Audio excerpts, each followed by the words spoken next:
Then you... Okay, then you just want to grab that screw. Hi, this is Dennis with Second Chance Tackle. We're back fixing reels. We've been doing a couple of different series here. I hope you're enjoying them. We've done one that's in line with fishing flea market finds. We've done another one on the history of fishing reel companies. And today, kind of a little bit of a crossover between the two. We're going to go back to taking a reel apart and servicing it. We'll talk a little bit about the reel as well.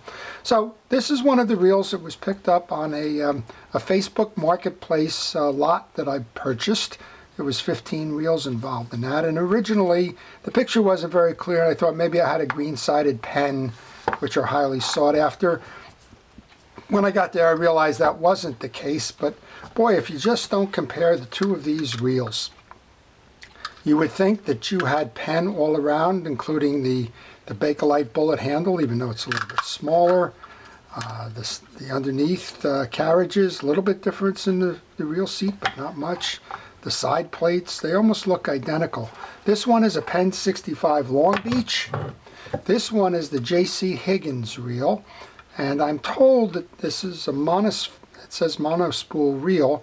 I'm told that this was manufactured by the Lawrence Company, and I don't know much or anything other than that, the Lawrence Company. So I'm going to go do some research on that. This reel was sold through Sears, and interestingly enough, on the side plate here, it actually has the Sears part number 314-42590 as the Sears inventory number. So this reel's working pretty well. We're going to take it apart. I'll show you what it is. If we need to change drags or anything, we'll certainly do that as part of the service. And the only other thing that's wrong with this reel, visually, is that the free spool lever is backwards. The free spool lever should be shouldering the side plate. In this case, it's opposite, and what generally happens with that is somebody takes the reel apart for service, takes the arm off, and then finds that they're in a situation where the eccentric is slipped all the way back, and they can't get the lever arm back on, so they reverse it. And I'll show you how to put that the right way. But here's an example. If you tried to put that on right now, it wouldn't work.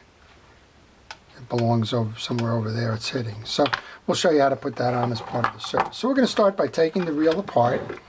And this is a nice reel. It's in good condition, as were most of the 15 reels that I got on that Facebook Marketplace purchase. That fella happened to be an automobile mechanic. He respected mechanical things. He took care of his reels, and it was just time for him to downsize.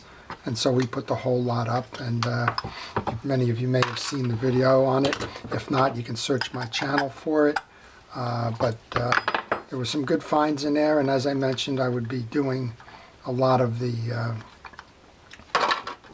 reels that we found there as projects to show you what those reels are, talk a little bit about the manufacturer, and work on the tune-up of these reels so that essentially I can put them back out. My business is named Second Chance Tackle. It's all about putting reels and rods and fishing tackle back into service. I'm not a collector by nature. There are a few reels I hold on to, but I wouldn't call that die-hard collecting. But rather, the whole idea is to keep fishing reels working. And if you like that premise and you like what you're seeing, please subscribe. I need subscriptions to keep my channel vibrant. And I appreciate you signing up to see future episodes as well.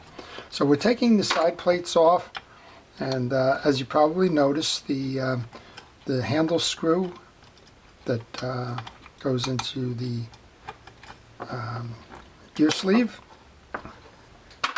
can be taken off with a pen wrench. Now this wrench is an aftermarket wrench. It's by Allen Tanny, but if you don't have that, your basic pen wrench will suffice on this reel if you happen to have this reel.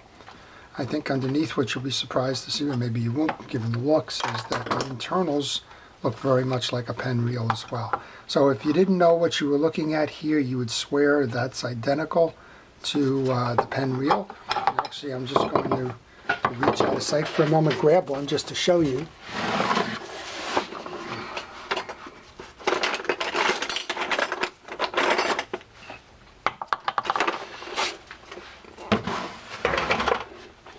So this is the side plate for a Penn Delmar. The Penn Delmar, the Penn 85, and the Penn Long Beach essentially all share the same design.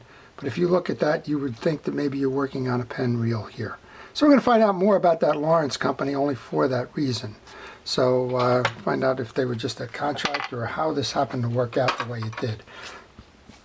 Okay, like a Penn reel then, you'll notice I have a gloved hand on. That's to keep the contaminants off my hand. And like a Penn reel, we're going to take these 4 bridge screws out. And that's going to enable us to push the bridge through and to service this reel. You'll also notice in the background here that I have a parts tray, and I put all the pieces that I take off of a reel into that tray, so when I go to reassemble I know exactly where they are. Okay, I've pushed that through. This has almost identical setups in terms of the anti-reverse dog. There's a spring here. Capture that spring, because if you lose that you're in trouble. That's one of the reasons why I cup my hand behind the reel. We also have the anti-reverse dog, which looks very much like a Penn anti-reverse dog. And everything about this thing, including probably the size of the drag, says Penn. I'm going to pull the drag stack off, and I'm going to push through, if I can, the pin that holds the gear sleeve, and we're going to take that off. Grab that with a little pliers. Again, everything goes into that parts tray. And pull the gear sleeve off so that we can get rid of the dried grease that's in here. Now, to get rid of the dried grease, I use just 4-0 steel wool, and that usually gets rid of most of this. You can use a kitchen bright or a scrubby pad if you wanted to. That's a little bit less abrasive. No harm, no foul with that. And that's all you do there other than put grease on. So for the grease, I'm going to use a Penn Precision reel grease. I don't care which manufacturer's reel grease you use. There's a couple of different ones out there in the marketplace. Just make sure that when you're servicing your reel that you are using a reel grease. I've seen too many cases over my 20 plus years of fixing reels where the reels bogged down because all kinds of different greases were used. Everything from the lighter Vaseline, petroleum jelly, to real heavy stuff like axle grease. And I would say that the key here is that the reels designed, or greases designed for fishing reels will give you better support, and they will last longer between maintenance. All right, these are those leather drags. These are in good condition, so they don't need to be replaced or anything. If they did, it looks like the Penn 60 drag washers would do fine here. You have a hard fiber washer on the bottom. Then we have the main gear, just making sure it's clean at this point. I think I have to push that, push that pin in just a little bit more. Sometimes you can do it with hand strength. Sometimes you can't. And then I'm going to use Cal's Universal Drag Grease. The label's worn off, but it's still the same stuff. And that's just to put a little bit of lubrication onto the drag. And you want to just work it around with your gloved hand. Again, that keeps the stuff off of that. Wipe it off with a towel. In this case, I'm using a paper towel. Again, if you have any kind of dirt or that onto the metal pieces, make sure you clean that off. That steel wool will do that. And the steel wool at 4-0 steel wool is a very fine steel wool. It's the finest available in general stores like Home Depot or wherever you buy your maintenance type items, sandpaper and the like. Don't go any heavier than that. It's going to scar it if you do. And that's only going to lead to trapping dirt and causing problems later on. Alright, so we're going to put the eared washer in the middle of the stack. That's a common setup there. Again, these are flexible. They're not brittle at all, so they've got plenty of meat on them. Looks like this reel wasn't used too much. Certainly, if I look at the interior of this reel, it doesn't have any indications of excessive wear or the like. Alright, so the drag stack and the bridge is complete. We'll close up the Cal's grease. We'll come on over and we'll work on the side plate here. There's a little bit of residual grease that we'll do some cleaning on. In order to get this one set up properly, then you need to push down on the yoke assembly, and then you can walk off the jack, and you can pull the jack and yoke up. And now we've got some springs which are very similar to the springs set up on a pen reel. We can push the 2 bridge screws through. And you'll notice these bridge screws have a smooth section, only partially threaded. That's so that the springs can ride up and down on it. I noticed as I was just taking that yoke off that the spring assembly was a little bit sluggish, and that's probably because we have dried grease on this. So I'm just going to use the steel wool just to get that off of there as well. Alright, so we're good on that.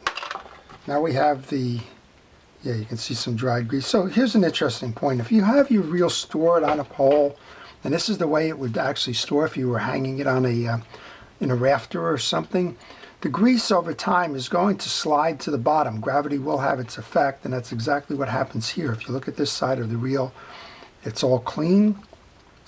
This is your reel seat. So your reel was hanging like this in a rafter or something probably, and all of the grease migrated to the 2 bottom sections where gravity would bottom out, if you will. So you can see that it's a little tight there. We're going to hit that with a little bit of penetrating oil just to loosen it up. I have a small screwdriver that I use generally just as a scraper. I'm just going to get that out so you can see how dried that grease is there. And dried grease is no friend to any kind of mechanical. So let's just get all of that out, put that away, and come back and clean the rest of this up. So the notion here with that storage is if you're going to store your reels for a long time, you might want to service ahead of time, and then store it into a well-ventilated, cool area. And make sure, if it's going to be for a very long time, that you rotate your reel. Kind of fun things to note. Okay, we're nice and clean there. Clean in the channel here. Cleaned up there. So I'm using the steel wool for a variety of purposes. You've seen me clean drags with it. You've just seen me clean the side plate with it. Now we're going to grab a cotton swab and just finish this. There's a little bit of grease inside the holder here. Okay, so that's the side plate is done now. And we were talking about this eccentric gear is out of whack here. So the best way to do this one is to grab that eccentric arm, the lever, and as I mentioned, you can't get it on like this right now. This is the way it would sit, but you'll see that it's over to the side. I notice it's a little bit out of shape, so I'm going to put that into a vise just to bend it back the littlest bit. I have a bench vise off camera. There is a natural little bend to this. And then what we'll do is we're going to take this and flip it around like they did, and we're going to find the high spot, and it's right there. So it won't flip back or forward at that point. But that's the spot at which you can turn and get your free lever on.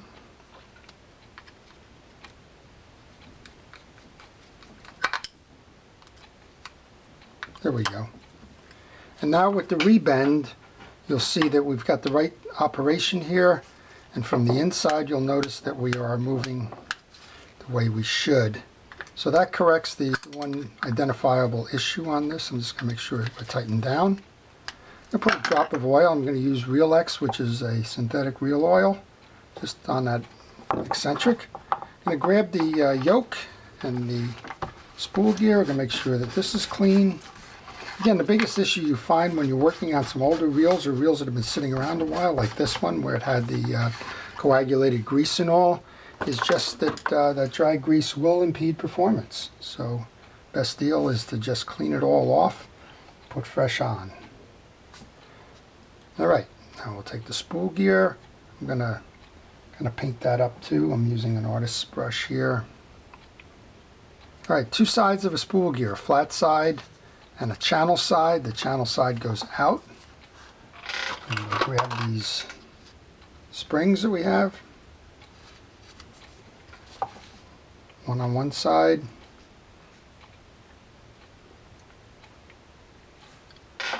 The other on the other side. And you're seeing the beauty of the parts tray now. Put a little bit of grease into the spool carrier. A little bit of grease onto the eccentric where that's going to ride. And we can put the yoke down. And then I notice that you have some dried grease on the jack here, so let's get that cleaned up. Again, it won't slide easily if it's not done properly. Alright, so we got that. Reversing the process. We'll push down now, bring the eccentric up, just snap that into place, just like that, and that's the completion of that. Okay, now we're back to putting the bridge back in. I'm going to grab the bridge very much like Penn. We're going to push down on the main spool gear. I'm going to rotate this about 90 degrees. We're looking for this corner now because that's where your anti-reverse dog is going to go. For that spring, be careful with that spring. You lose that one, you're going to be in trouble. That spring goes in a little cavity here. You can see it how it sits here. The spring sits on the tab of the dog and it sits against the back in that cavity. And then we can complete the rotation. And we'll just give this a turn or two on this first screw. We want to make sure that we get all of the bridge plate screws started before we tighten them down. Got 3 more of those. I'm going to just bring the parts tray this way so I can pick them out easier. Okay, we have the 2 that have the partial thread on. Those go up top. Again, get those started. I go east, west, north, south, so opposite directions. Partial threads are up top. Down on the bottom here. And then once I have all 4 of them seated, then I can go back and tighten them up, and I do that in reverse order again. Crossing over, making sure that the tension is even across all of these. Alright, then we have the gear sleeve. Then we have the star drag. Just do a little bit of cleaning on this one. It's pretty already. I think I already did that, but that's okay. It doesn't hurt to have a little extra shine to it. Go ahead and put the star drag adjuster on. We'll come over here. We have a pretty nice reel, but again, I'm going to just take that and I'm going to take a little chrome polish. It's an automotive product. It's by Turtle Wax. It just got a little bit of grit in it. It'll help you get some of that dried residue off of these. I'll do the same thing up top, on both sides internally, do it externally. And that's the nice thing about steel wool is that it's kind of malleable. It can take a lot of different forms here and help you kind of get a nice shine to it. So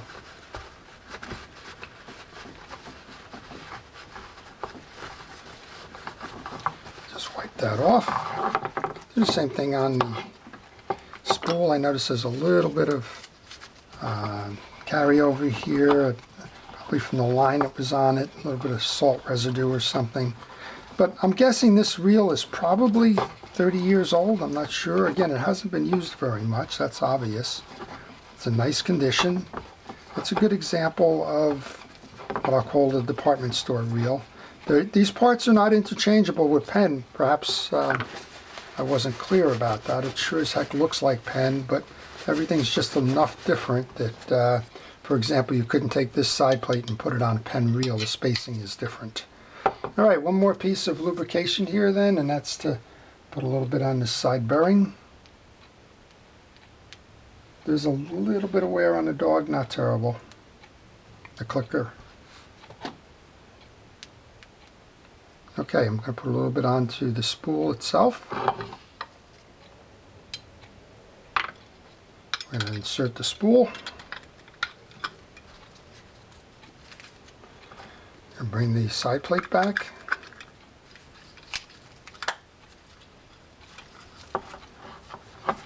then I have the metal off the side plate, so we have to align that hole.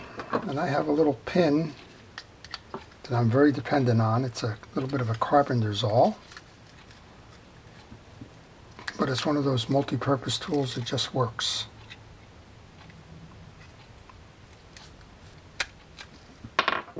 Okay, so let's go do that again.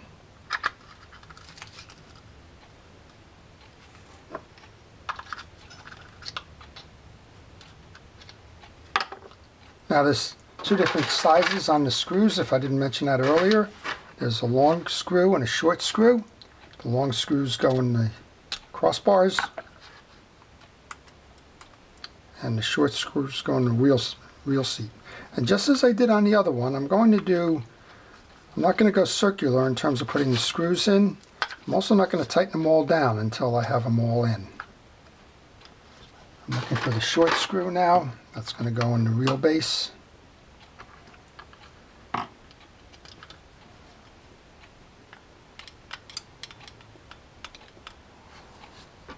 So if anybody knows anything about the Lawrence Company, let me know.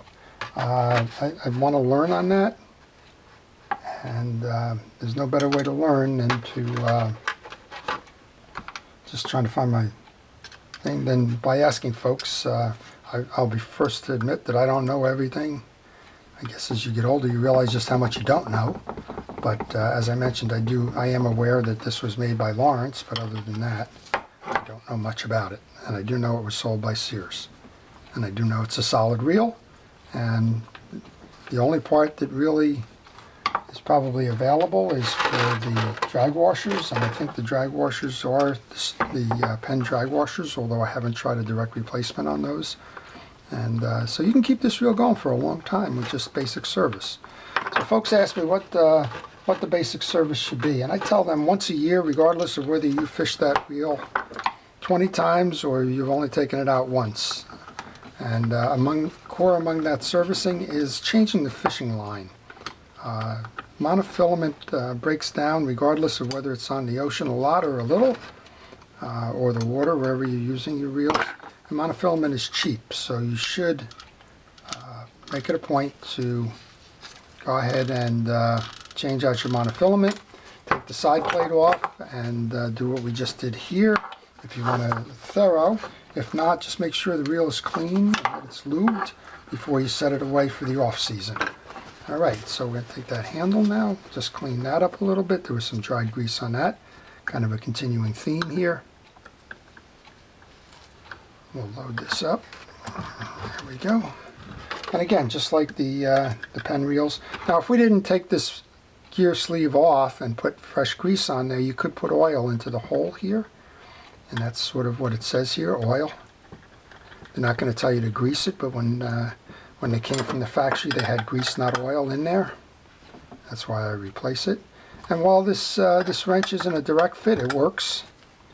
That nut is just a little bit off, but it has the same idea. It has notches in there to hold the tie-down screw. And that's the last piece here before we give it a test drive.